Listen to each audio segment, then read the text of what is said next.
د قریشو سردارانو عماره راوستو چې دا د ولید زوی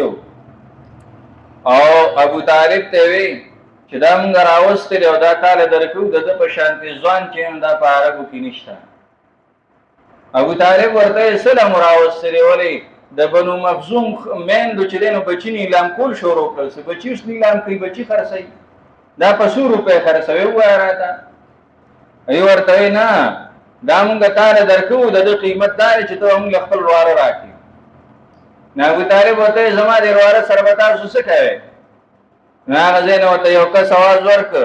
وې مونږ هغه بجنو هغه قتلو وی ولی وې ځکه ډیر بے انصاف دی العیاذ بالله ډیر بے انصاف دی څنګه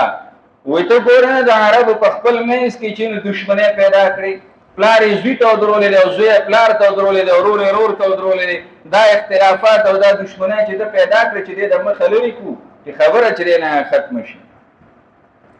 ابو طالب ورته وی اس ډیر بے انصاف نه تاسو چې نو خپل بچي په ما پاله هغه باندې به خرچي کوم هغه باندې بچي نو زه پیسې لګوم هغه به ظلم یوم هغه له بار سره وړم او زه خپل واره تاسو لدر کوم نه به وجني دا تاسو ته انصاف کوي چې خپل بچي او خپل وینه به زه تعالی در کوم ته به وجني او ستاره به زه پانم وای دا نشي کېږي وای خو په عزت سره چینو د دې څنګه لاړ شي هي رخصت کړل. خالد رضی الله تعالی عنہ وای ما چې د خپل رورولې د چې ورو رحمت را روان دي او سردارانو سره ابو طالب د دې خبرونه مې لوي زه سره ډېر خوشاله شوم چې ضرور قرآن راوست. دا خالد رضی الله تعالی عنہ ځان سره یو سوچ کوي چیرې د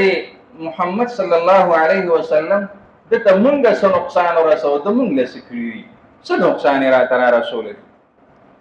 کدی د قوت او د طاقت د وجه نه او د پمون باندې غالبيږي نو قوت او طاقت خو چې نو دا خبره نه ده قوت او طاقت خو پمون کې ډېر دی ورکانه یو پهلوانو په عربو کې او داسې پهلوانو چې داغه مقابله چا نه شو کولی هغه ورکانه چې نو داغه په باره کې دا راځي دوه قول یو قول داري چې دې رکانه ته خلکو یې خوراکونه مراکونه په باندې وکړل ورته وی ته د سره مقابله وکړه د محمد سره مقابله وکړه صلی الله علیه وسلم. په هر دور کې داسي چې په علاقه کې په کلی کې دی وګوري چې کوم سره زورور دی کنه ناغه زورور له صحابي تحفه ورکی هغه ځان طرف ته وایي چې دا حق پرست ذلیل کا د حق پرست چې له مقابله دا هغه ودرېګا د باندې خوراکونه وکړل او ورته وی د سره لګه کوشیو کا دی راو ورځو چې د خلکو په مخ کې لګ ذلیل او رسوا شي. دیم روایت هغه دار چې نه د رکانه د نبی علیہ السلام په خپل باندې چې نو دعوت ورکړ چې راځه د عرب کوی چې ډېر پهلوان راځه لګه پهلوانی وکړو چې څوک یې ګټي نو رکانه ورته وی وی اډو کې را باندې خپل ماته او په خپل دغه کې پهلوانه په غرور کې وکنه اډو کې را باندې خپل ماته نبی علیہ السلام ته میدان کې وګورو چې هر څه وشونو رکان او نبی علیہ السلام ته وی کچر تراو مې ورزولې اسلام په قبله زما دین ته برازي بیا ما پیغمبر مانی او کله راو ورزولم نو بزستا بیا ملګری رکانه چې نو زب سیدا میدان ته چینو راوتل او ورځې مقرر کړه